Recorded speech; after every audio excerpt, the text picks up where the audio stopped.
এইরকম মজার একটা ভর্তা না খেলে কি হয়? যারা যারা খান নাই এখনও মিস করবেন না। এটা অসম্ভব মজার একটা ভর্তা। আসসালামু আলাইকুম, কেমন আছেন সবাই? আলহামদুলিল্লাহ আমি ভালো আছি। সানদীপ ব্লগ থেকে সানদীর মামা বলছিলাম। চলে আসলাম আজকে আরেকটি ভর্তার রেসিপি নিয়ে। তো আজকে আমি একটা মিষ্টি কুমড়া কিনে নিয়ে আসছি, সেটা অর্ধেক। কারণ আমি যেহেতু একা খাবো, আমার থেকে পুরা মিষ্টি কুমড়ার দরকার না, আর এটা অনেক বড়। আর আমার থেকে কাঁচা মিষ্টি কুমড়া খুবই ভালো লাগে। তো ভাবলাম যে আজকে আমি এটা ভর্তা করব। সেই জন্য এই মিষ্টি কুমড়াটা চামড়া সহ একদম ছোট ছোট টুকরা করে নিব। মানে এত ছোট আমি করব না, যেহেতু এটা কচি মিষ্টি কুমড়া। আর আমার কাছে মিষ্টি জিনিস একদম ভালো লাগে না, পাকাটা আমার কাছে ভালো লাগে না, কারণ হচ্ছে এটা মিষ্টি। আর এটা হচ্ছে একদম পাঞ্চে থাকে, এটার মধ্যে একটু ঝাল সব কিছু যেটাই দেওয়া হোক মানে ভালো লাগে।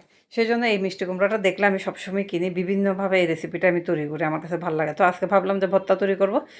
চিংড়ি মাছ দিয়ে ভর্তার সমস্ত জিনিস আমি রেডি করে নিয়েছি। চিংড়ি মাছ থাকবে, সঙ্গে কাঁচামরিচ থাকবে। তো চুলাতে পাইপিন বসাই দিলাম, কাঁচামরিচ দিয়ে দিলাম, তারপরে হচ্ছে একটা পেঁয়াজ দিয়ে দিলাম, আর চিংড়ি মাছ দিয়ে দিলাম, আর রসুন দিয়ে দিলাম।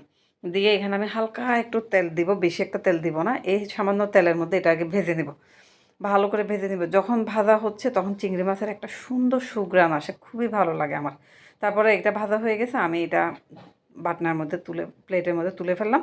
তুলে আমি এখন আবার এখানে মিষ্টি কুমড়াটা দিয়ে দিলাম। মিষ্টি কুমড়া কিন্তু দেখতে অনেক বেশি মনে হচ্ছে, আর আমি আসলে একটু বেশি করেই করতেছি, কারণ ভর্তা আমি মিস করতে চাই না। তারপরে এইখানে হালকা আর একটু তেল দিলাম, দিয়ে আমি এটাকে আবার ভেজে নিচ্ছি, ঢাকনা দিয়ে ভালো করে ভেজে নিছি। একদম পোড়া পোড়া হওয়ার পরে আমি এটাকে তুলে ফেলবো। তো মিষ্টি কুমড়াটা আমার যখন হয়ে গেছে, এখন আমি বাটনার মধ্যে মরিচ, চিংড়ি মাছ, পেঁয়াজ, রসুন সব কিছু দিয়ে এটাকে বেটে নিলাম। তারপর দিয়ে দিলাম এখানে ভাজা মিষ্টি কুমড়াটা। যারা খেতে চান তারা এইভাবে এইভাবে ভাজি করেও খেতে পারবেন, কিন্তু আমার কাছে এইভাবে ভর্তাটা খুব ভালো লাগে। তো আমি এটা বাটনার মধ্যে ভালো করে বেটে নিয়েছি। তো ভর্তাটা আমার হয়ে আসছে, কারণ এই মিষ্টি কুমড়া এমনিতে নরম, ভাজার সাথে সাথে একদম নরম হয়ে গেছে। আমি একদম বেশি করে মিহি করে ফেলছি, মানে একদম যাতে গোটা গোটা না থাকে। তারপরে এইখানের মধ্যে আমি একটু সর্ষের তেল দিয়ে নিলাম, আর একটু করে ধনেপাতা দিলাম। এখানে আমি হাত ব্যবহার করলাম না, কারণ হচ্ছে যে চিংড়ি মাছের যে ছোট ছোট ইয়াগুলো থাকে, কাঁটাগুলো থাকে, হাতের মধ্যে আটকে যেতে পারে, মানে লেগে যেতে পারে, সেই জন্য চামচ ব্যবহার করছি। তো এই হলো আমার আজকের ভর্তার রেসিপি। কেমন লাগলো অবশ্যই জানাবেন।